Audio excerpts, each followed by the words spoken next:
We all know the legend of the shepherd boy who took down a giant with a single stone. The ultimate hero, the man after God's own heart. But there's a side of King David that doesn't make it into the Sunday school version. We're talking about a man paralyzed by clinical anxiety, weeping until his bed was soaked through. Today, we're doing a deep dive into the psychological profile of King David.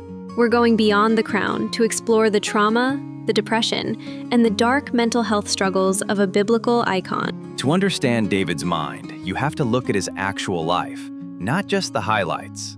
His CV is intense. He was a mass murderer, a refugee pretending to be insane, and a king who orchestrated a soldier's death to cover up an affair. And yet, his writings in the Psalms are basically a 3,000-year-old therapist's journal. Exactly. Researchers like Professor Ben Noon have analyzed these texts using modern diagnostic criteria. And the results are startling. But before we open the data, one quick piece of psychology, because we'll need it. People say PTSD all the time. What is it actually? Here's the simplest picture. When something terrifying happens, your brain is supposed to file it away as a memory, something that happened, past tense. With trauma, the filing never finishes. The memory stays live, so the body keeps reacting as if the danger is happening right now. Even years later. Even when you're completely safe. It shows up three ways: nightmares and flashes you didn't ask for, avoiding anything that reminds you of it, and a body stuck on high alert.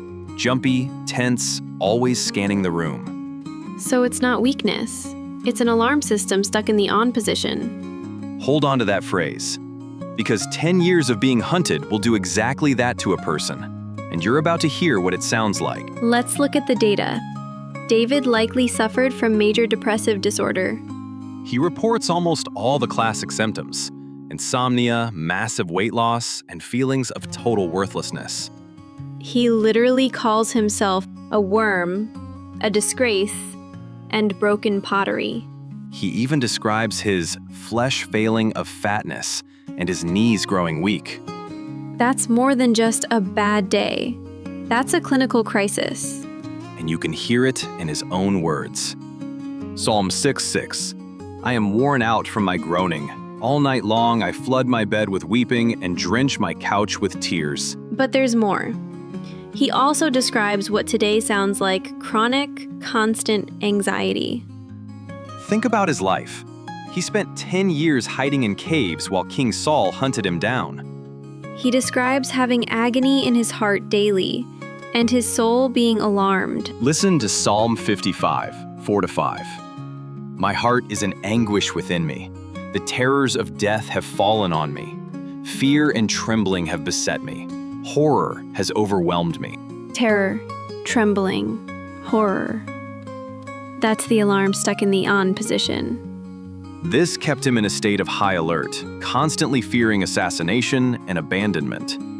Some writers even go a step further and wonder, was David a narcissist? It's a compelling theory. He was incredibly charming and won people over instantly, like Jonathan. But look at his relationships. He used the silent treatment as a weapon against his wife Michal. He didn't even know if his best friend Jonathan had children until years after he died. One honesty check before we go on. Can we actually diagnose a man who's been gone 3,000 years? No, and anyone who claims total certainty is guessing. What we can say is that researchers see the pattern, and people living with trauma today describe their pain in David's exact words. The Bible already speaks that language. This is where the tension really sets in. David is building an empire on the outside, but his family is in total collapse on the inside. His son Amnon assaults his daughter Tamar, and David does nothing. Then his other son Absalom takes revenge on Amnon and starts a civil war to take his father's throne. Imagine the trauma. You're the anointed king, but your own children have turned against you. And here's the key insight. David's struggle wasn't a character flaw. It was a human response to extreme trauma. David didn't find peace because his life was easy. He found it through a pattern we call the David method. Voice the fear, remember who God is, make your request, and then choose to trust. So why does this matter 3,000 years later? Because it destroys the myth that good faith means no depression. God called David a man after his own heart, inclusive of his anxiety, not despite it. David was radically honest. He never pretended to be okay when he was feeble and crushed. But we have to be careful. David's story isn't a replacement for professional help. While prayer can genuinely help calm the brain's fear response, modern science also shows us that some caves require clinical intervention. David's life shows us that spiritual refuge and medical help can and should exist together. If you're lying awake at 2 a.m. with your heart racing, you're in the company of kings. David's cave became his prayer closet. He didn't overcome anxiety by being strong. He overcame it by being honest. And some nights, the fear came back. That's in the book too.